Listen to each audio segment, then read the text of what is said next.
Hello everyone, welcome back to learn easily channel. ಈ ಒಂದು ವಿಡಿಯೋದಲ್ಲಿ ನಾವು ವಿಲಿಯಂ ಶೇಕ್ಸ್ಪಿಯರ್ ಅವರ fear no more the heat o the sun ಈ ಒಂದು ಪದ್ಯದ ಕನ್ನಡದ ಲೈನ್ ಬೈ ಲೈನ್ ಎಕ್ಸ್ಪ್ಲನೇಷನ್ನೊಂದಿಗೆ ಇನ್ನರ್ ಮೀನಿಂಗ್ ಹಾಗೂ ಸಮರಿಯನ್ನು ಡಿಸ್ಕಸ್ ಮಾಡೋಣ.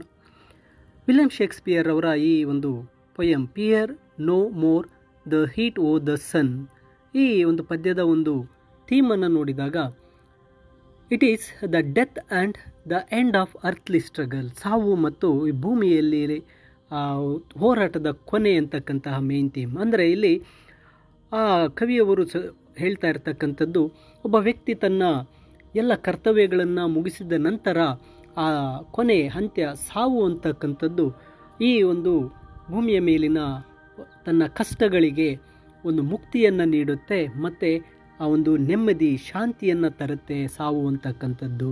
ಈ ಒಂದು ಥೀಮ್ನಲ್ಲಿ ಈ ಪದ್ಯವನ್ನು ಬರೆದಿರ್ತಾರೆ. ಬನ್ನಿ ಇದರ ಲೈನ್ ಬೈ ಲೈನ್ ಡಿಸ್ಕಸ್ ಮಾಡ್ತಾ ಸಾಗೋಣ. ಇಲ್ಲಿ ಮೊದಲ ಸಾಲುಗಳಲ್ಲಿ ಹೇಳ್ತಾರೆ, fear no more the heat o the sun nor the furious winter's rages thou thy worldly task hast done home art gone and taken thy wages golden lads and girls all must as chimney sweepers come to dust. ನೋಡಿ, ಈ ಸಾಲುಗಳಲ್ಲಿ ಕವಿಯವರು ಮೊದಲನೇದರಾಗಿ ಹೇಳ್ತಾ ಇದ್ದಾರೆ, ಇಲ್ಲಿ ನೀವು ಸೂರ್ಯನ ಬಿಸಿಲಿಗೆ ಇನ್ನೂ ಭಯಪಡಬೇಕಾಗಿರ್ತಕ್ಕಂಥದ್ದು ಬೇಕಾಗಿಲ್ಲ. ಅಂದರೆ ಇಲ್ಲಿ ಮನುಷ್ಯ ಸತ್ತ ಮೇಲೆ ಅವನಿಗೆ ಸೂರ್ಯನ ಬಿಸಿಲಿನ ಭಯ ಇರೋದಿಲ್ಲ. ಜೀವನದಲ್ಲಿ ತಾನು ಅನುಭವಿಸಿದ ಕಷ್ಟಗಳು ಆತನ ಸಾವಿನ ನಂತರ ಇರೋದಿಲ್ಲ ಅಂತಕ್ಕಂಥದ್ದು ಹೇಳ್ತಾರೆ. ನಾರ್ ದ ಫ್ಯೂರಿಯಸ್ ವಿಂಟರ್ಸ್ ರೇಜಸ್, ಇಲ್ಲಿ ಒಂದು ಚಳಿಗಾಲದ ತೊಂದರೆಗಳು ಕಷ್ಟಗಳು ಸಹ ಸಾವಿನ ನಂತರ ಇರೋದಿಲ್ಲ. ಬದುಕಿನ ಕಷ್ಟಗಳಿಂದ ಮುಕ್ತಿ ಸಾವಿನ ನಂತರ ನಮಗೆ ಸಿಗುತ್ತೆ ಅಂತಕ್ಕಂಥದ್ದನ್ನ ಹೇಳ್ತಾರೆ. Thou thy worldly task has done, ನೀನು ನಿನ್ನ ಪ್ರಾಪಂಚಿಕವಾಗಿ ಅಂದರೆ ಈ ವರ್ಲ್ಡ್ಲಿ ಕೆಲಸಗಳು ಎಲ್ಲವೂ ಮಾಡಿ ಮುಗಿಸಿದ ನಂತರ, ಅಂದರೆ ಮನುಷ್ಯನು ತನ್ನ ಜೀವನದ ಜವಾಬ್ದಾರಿಗಳನ್ನು ಪೂರೈಸಿದ್ದಾನೆ, ನಂತರ ಜೀವನದ ಕರ್ತವ್ಯ ಅಂತಕ್ಕಂಥದ್ದು ಮುಗಿದ ನಂತರ ಅಂತಕ್ಕಂಥದ್ದನ್ನು ಹೇಳ್ತಾರೆ. Home art gone and taken thy wages, ಇಲ್ಲಿ ಮನೆಗೆ ಹೋಗಿದ್ದಿ ಅಂದರೆ ಸತ್ತ ನಂತರ ಮಣ್ಣಿಗೆ ಸೇರ್ತೀನ ಅಂತ ಹೇಳ್ತಾ ಇದ್ದಾರೆ. ಇಲ್ಲಿ ಕೂಲಿ ಪಡೆದಿದೆಯಾ, ನೀನು ಮಾಡಿರ್ತಕ್ಕಂತಹ ಎಲ್ಲ ಕೆಲಸಗಳು ಏನು ದೈನಂದಿನ ಕೆಲಸಗಳಿದೆ ಆ ಕೆಲಸಗಳಿಗೆ ಎಲ್ಲದಕ್ಕೂ ನೀನು ಕೂಲಿ ಪಡೆದಿದ್ದಿ ಅಂದರೆ ಜೀವನದ ಫಲವನ್ನು ನೀನು ಅನುಭವಿಸಿದ್ದಿ, ನಂತರ ನೀನು ಮಣ್ಣಿಗೆ ಸೇರುತ್ತಿ ಅಂತಕ್ಕಂಥದ್ದನ್ನು ಹೇಳ್ತಾರೆ. Golden lads and girls all must, ಇಲ್ಲಿ ಚಿನ್ನದಂತಹ ಹುಡುಗರು ಹುಡುಗಿಯರು ಎಲ್ಲರೂ ಸಹ, ಅಂದರೆ ಶ್ರೀಮಂತರು, ಒಳ್ಳೆಯವರು, ಒಳ್ಳೆಯ ಸ್ಥಾನದಲ್ಲಿರೋರು, ಬಡವರು ಎಲ್ಲರಿಗೂ ಸಹ ಈ ಸಾವು ಅಂತಕ್ಕಂಥದ್ದು ತಪ್ಪಿದ್ದಲ್ಲ. As chimney sweepers come to dust, ಇಲ್ಲಿ ಚಿಮ್ನಿ ಸ್ವೀಪರ್ಸ್ ಅಂದರೆ ಹೊಗೆ ಹೋಗ್ತಕ್ಕಂತಹ ಏನು ಕೊಳವೆಗಳಿರುತ್ತೆ ಅವುಗಳನ್ನು ಗುಡಿಸುವರಂತೆ ಧೂಳಾಗಿ ನಾವು ಹೋಗಬೇಕು. ಅಂದರೆ ಎಲ್ಲರೂ ಸಾಯಲೇಬೇಕು ಮತ್ತು ಎಲ್ಲರೂ ಈ ಮಣ್ಣಿಗೆ ಸೇರಲೇಬೇಕು. ಇಲ್ಲಿ ಕಷ್ಟಪಟ್ಟು ಕೆಲಸ ಮಾಡುವ ಬಡವರನ್ನು ಸಹ ಉಲ್ಲೇಖಿಸಲಾಗಿದೆ. ಶ್ರೀಮಂತರಾಗಿರ್ಬೋದು, ಬಡವರಾಗಿರ್ಬೋದು, ಎಲ್ಲರೂ ಸಹ ಕೊನೆಗೆ ಸಾಯಲೇಬೇಕು ಅನ್ನೋದನ್ನು ಹೇಳ್ತಾರೆ. ನಂತರ ಸ್ಟ್ಯಾನ್ಸಾಗೆ ಬಂದಾಗ, fear no more the frown o the great thou art past the tyrant stroke care no more to clothe and heat To thee the reed is as the oak, the scepter learning music must, and all follow this and come to dust. ನೋಡಿ, ಇಲ್ಲಿ ಈ ಸಾಲುಗಳಲ್ಲಿ ಹೇಳ್ತಾ ಇರ್ತಕ್ಕಂಥದ್ದು, ಸತ್ತ ಮೇಲೆ ಯಾವ ದೊರೆಗಳಾಗಲಿ ದೊಡ್ಡ ವ್ಯಕ್ತಿಗಳಾಗಲಿ ಕೋಪ ಮಾಡಿಕೊಳ್ಳಲು ಸಾಧ್ಯ ಇಲ್ಲ ಅಂತ. ದೊಡ್ಡವರ ಕೋಪ ಇನ್ನು ಭಯಪಡಬೇಡ ಅಂದರೆ ಅರ್ಥ, ನಿನಗೆ ಆ ಸತ್ತ ಮೇಲೆ ಯಾರು ಕೋಪ ಮಾಡಿಕೊಂಡ್ರು ನಿನಗೆ ಭಯವಿಲ್ಲ.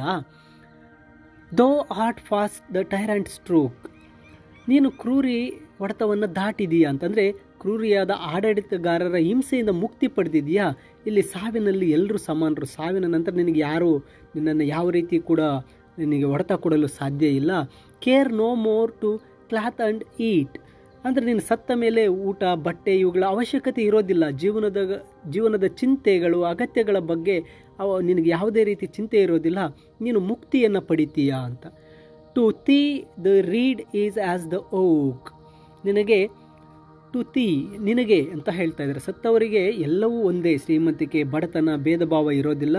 ಒಂದು ಶ್ರೀಮಂತಿಕೆ ಸಂಕೇತ ಓಕ್ ಅಂತಕ್ಕಂಥದ್ದು ಶ್ರೀಮಂತಿಕೆ ಸಂಕೇತ ಆದರೆ ಇಲ್ಲಿ ಹಲ್ಲು ಅಂತಕ್ಕಂಥದ್ದು the reed as the oak ಅಂತ ಹೇಳ್ತಾ ಇದ್ದಾರೆ. ಸೊ ಇಲ್ಲಿ ಹಲ್ಲು ಅಂತಕ್ಕಂಥದ್ದು ಸಾಮಾನ್ಯತೆಯ ಒಂದು ಸಂಕೇತ, ದುರ್ಬಲತೆಯ ಒಂದು ಸಂಕೇತ ಆಗಿದೆ. ಇವೆರಡು ಎಲ್ಲವೂ ಅಲ್ಲಿ ಒಂದೇ, ಯಾವುದೇ ಭೇದ ಭಾವ ಇಲ್ಲ ಅಂತ ಹೇಳ್ತಾರೆ. The sceptre learning physique must. ನೋಡಿ ಇಲ್ಲಿ ರಾಜದಂಡ ಅಂದರೆ ಅಧಿಕಾರ ಅಂತಕ್ಕಂಥದ್ದು, ನಂತರ ವಿದ್ಯೆ ಲರ್ನಿಂಗ್ ಆ ಜ್ಞಾನ, ಮತ್ತು ಫಿಸಿಕ್ ಆ ಒಂದು ದೈಹಿಕ ಶಕ್ತಿ ಎಲ್ಲವೂ ಸಹ ಸಾವಿನ ಮುಂದೆ ಶಕ್ತಿಯನ್ನು ಎಲ್ಲವೂ ಸಹ ಅಲ್ಲಿ ಯಾವುದೇ ಶಕ್ತಿ ಇರೋದಿಲ್ಲ. ಅವಕ್ಕೆ ಒಂದು ಅಧಿಕಾರ, ವಿದ್ಯೆ, ಆ ಒಂದು ದೈಹಿಕ ಶಕ್ತಿ, ಒಂದು ಎಲ್ಲದಕ್ಕೂ ಸಹ ಯಾವುದೇ ಶಕ್ತಿ ಇರೋದಿಲ್ಲ ಸಾವಿನ ಮುಂದೆ ಅಂತ ಹೇಳ್ತಾರೆ. All follow this and come to dust. ಇದು ಎಲ್ಲವೂ ಸಹ ಸಾಯುತ್ತೆ, ಮಣ್ಣಿಗೆ ಸೇರುತ್ತೆ ಅಂತ. ಎಲ್ಲವೂ ಸಹ ಇದನ್ನು ಹಿಂಬಾಲಿಸಲೇಬೇಕು, ಧೂಳಾಗಿ ಮಣ್ಣಿಗೆ ಸೇರಲೇಬೇಕು ಅಂತಕ್ಕಂಥದ್ದನ್ನು ಈ ಸಾಲಿನಲ್ಲಿ ಹೇಳ್ತಾರೆ. ಇನ್ನು ಮುಂದಿನ ಒಂದು ಸ್ಟ್ಯಾನ್ಸಾಗೆ ಬಂದಾಗ, fear no more the lightning flash nor the all dreaded thunder stone, fear not slander censure rash, thou hast finished joy and moan, all lovers young all lovers must consign to thee and come to dust. ನೋಡಿ ಇಲ್ಲಿ ಈ ಸಾಲಿನಲ್ಲಿ ಹೇಳ್ತಾ ಇದ್ದಾರೆ, fear no more the lightning flash. ಮಿಂಚಿನ ಹೊಳಪಿನ ಬಗ್ಗೆ ನೀನು ಭಯಪಡಬೇಡ. ಅಂದರೆ ಪ್ರಕೃತಿಯ ವಿಕೋಪಗಳ ಬಗ್ಗೆ ಭಯಪಡುವ ಅವಶ್ಯಕತೆ ಇಲ್ಲ, ಯಾಕಂದರೆ ನೀನು ಸತ್ತ ನಂತರ ಆ ವಿಕೋಪಗಳು ನೀನೇನು ಮಾಡಲ್ಲ. ಇಲ್ಲಿ nor the all dreaded thunder stone, ಗುಡುಗಿನ ಭಯಾನಕವಾದಂತಹ ಆ ಗುಡುಗು ಸಿಡಿಲಿನ ಆ ಒಂದು ಶಕ್ತಿ ಮುಂದೆ ನಿನಗೆ ಮುಕ್ತಿ ಸಿಗುತ್ತೆ. ಅವುಗಳ ಬಗ್ಗೆ ನೀನು ಯಾವುದೇ ಭಯಪಡಬೇಕಾಗಿಲ್ಲ. Fear not slander censure rash. ಇಲ್ಲಿ ಅಪಪ್ರಚಾರ, ನಿನ್ನ ಬಗ್ಗೆ ಟೀಕೆ ಮಾಡುವ ಜನರ ಬಗ್ಗೆ ನೀನು ಯಾವುದೇ ರೀತಿ ಭಯಪಡಬೇಕಾಗಿಲ್ಲ. ಸತ್ತ ಜನರ ಮೇಲೆ ಆಡುವ ಕೆಟ್ಟ ಮಾತುಗಳು ಅಥವಾ ಟೀಕೆಗಳ ಬಗ್ಗೆ ಯಾವುದೇ ರೀತಿ ಭಯಪಡಬೇಕಾಗಿಲ್ಲ ಅಂತಕ್ಕಂಥದ್ದನ್ನು ಹೇಳ್ತಾರೆ. Thou hast finished joy and moan. ನೀನು ಜೀವನದಲ್ಲಿ ಸುಖ ದುಃಖಗಳು ಸಾವಿನೊಂದಿಗೆ ಮುಗಿದು ಹೋಗ್ತವೆ. It is finished joy and moan. Moan ಅಂದರೆ ದುಃಖ, ಜಾಯ್ ಅಂದರೆ ಸಂತೋಷ. ಇವು ಎಲ್ಲವೂ ಸಹ ನಿನ್ನ ಸಾವಿನೊಂದಿಗೆ ಮುಗಿದು ಹೋಗುತ್ತೆ. All lovers Young all lovers must. ಇಲ್ಲಿ ಎಲ್ಲ ಪ್ರೇಮಿಗಳು ಸಹ ಇದನ್ನು ಸೇರಲೇಬೇಕು, ಪ್ರೇಮಿಗಳು ಸಹ ಈ ಸಾವನ್ನು ಪಡಿಲೇಬೇಕು ಅಂತಕ್ಕಂಥದ್ದನ್ನು ಹೇಳ್ತಾರೆ. Consign to thee and come to dust. ಎಲ್ಲ ಪ್ರೀತಿ ಸಂಬಂಧಗಳು ಯಾವುದು ಶಾಶ್ವತವಲ್ಲ. ಕನ್ಸೈನ್ ಟು ಥೀ, ಎಲ್ಲರೂ ನಿನ್ನ ಆ ಒಂದು ಸಾವಿನ ಹತ್ರ ಬರಲೇಬೇಕು. ಕಮ್ ಟು ಡಸ್ಟ್, ಎಲ್ಲರೂ ಸಹ ಸಾಯಲೇಬೇಕು ಅಂತ ಹೇಳ್ತಾರೆ. ಇನ್ನು ಕೊನೆಯ ಸ್ಟ್ಯಾನ್ಸಾಗೆ ಬಂದಾಗ, no ಎಕ್ಸರ್ಸೈಸರ್ harm thee nor no witchcraft charm thee, ghost unlaid forbear thee, nothing ill come near thee, quiet consummation have and renowned be thy grave. ನೋಡಿ ಇಲ್ಲಿ ಈ ಕೊನೆಯ ಒಂದು ಸ್ಟ್ಯಾನ್ಸದಲ್ಲಿ ಹೇಳ್ತಾ ಇದ್ದಾರೆ, ಯಾವ ಎಕ್ಸಾರ್ಸೈಸರ್ ಮೀನ್ಸ್ ಮಾಂತ್ರಿಕನು ಸಹ ನಿನಗೆ ಹಾನಿ ಮಾಡೋದಕ್ಕೆ ಸಾಧ್ಯ ಆಗೋದಿಲ್ಲ. ಅಂದರೆ ದುಷ್ಟಶಕ್ತಿಗಳನ್ನು ಓಡಿಸುವವರು ಸತ್ತವರನ್ನು ಯಾವುದೇ ರೀತಿ ತೊಂದರೆ ಪಡಿಸೋದಕ್ಕೆ ಸಾಧ್ಯ ಇಲ್ಲ. Nor no witchcraft charm thee, ಯಾವ ಮಾಟಮಂತ್ರವೂ ಸಹ ನಿನ್ನನ್ನು ಏನೂ ಮಾಡೋಕ್ಕೆ ಸಾಧ್ಯ ಇಲ್ಲ ಅಂತಕ್ಕಂಥದ್ದು. ಸತ್ತವರನ್ನು ಎಬ್ಬರಿಸಲು ಅದು ಆಗೋದಿಲ್ಲ ಅಂತಕ್ಕಂಥದ್ದು. Ghost unlaid forbear Thi, ಸತ್ತವರ ಆತ್ಮಗಳಿಗೆ ಶಾಂತಿ ಸಿಗಲಿ, ಅವುಗಳು ತೊಂದರೆ ಕೊಡಬಾರ್ದು. ಆ ಸತ್ತವ ಒಂದು ಆತ್ಮಕ್ಕೆ ಯಾವುದೇ ರೀತಿ ತೊಂದರೆ ಆಗೋದಿಲ್ಲ ಅನ್ನೋದನ್ನ ಹೇಳ್ತಾರೆ. Nothing ill come near Thi, ಯಾವ ಕೆಟ್ಟದ್ದು ಸಹ ನಿನ್ನ ಹತ್ರ ಬರೋದಿಲ್ಲ. ಸತ್ತವರಿಗೆ ಯಾವುದೇ ಕೆಟ್ಟದ್ದು ಸಂಭವಿಸೋದಿಲ್ಲ. ಕ್ವೈಟ್ ಕನ್ಸುಮೇಷನ್ ಹ್ಯಾವ್, ಸಾವು ತುಂಬ ಶಾಂತಿಯುತವಾಗಿರಲಿ.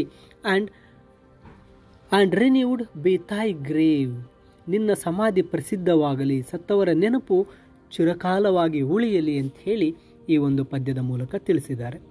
ಮೈ ಡಿಯರ್ ಸ್ಟೂಡೆಂಟ್ಸ್, ಈ ಒಂದು ಕನ್ನಡ ಎಕ್ಸ್ಪ್ಲನೇಷನ್ ನಿಮಗೆ ಸಂಪೂರ್ಣವಾಗಿ ಅರ್ಥ ಆಗಿದೆ ಅಂತ ಭಾವಿಸ್ತೇನೆ. ಈ ಒಂದು ವಿಡಿಯೋ ಇಷ್ಟ ಆದರೆ ಲೈಕ್ ಮಾಡಿ, ನಿಮ್ಮ ಸ್ನೇಹಿತರಿಗೆ ಶೇರ್ ಮಾಡಿ. ಈ ಸಮರಿಯ PDF ವಿಡಿಯೋ ಡಿಸ್ಕ್ರಿಪ್ಷನಲ್ಲಿ ನೀಡಿರ್ತೇನೆ, ಡೌನ್ಲೋಡ್ ಮಾಡ್ಕೊಳ್ಳಿ. ಹಾಗೆ ಚಾನಲ್ಗೆ ಸಬ್ಸ್ಕ್ರೈಬ್ ಮಾಡ್ಕೊಳ್ಳಿ. ಆ್ಯಂಡ್ ಮುಂದಿನ ವಿಡಿಯೋದಲ್ಲಿ ಭೇಟಿಯಾಗೋಣ. Thank you for watching this video.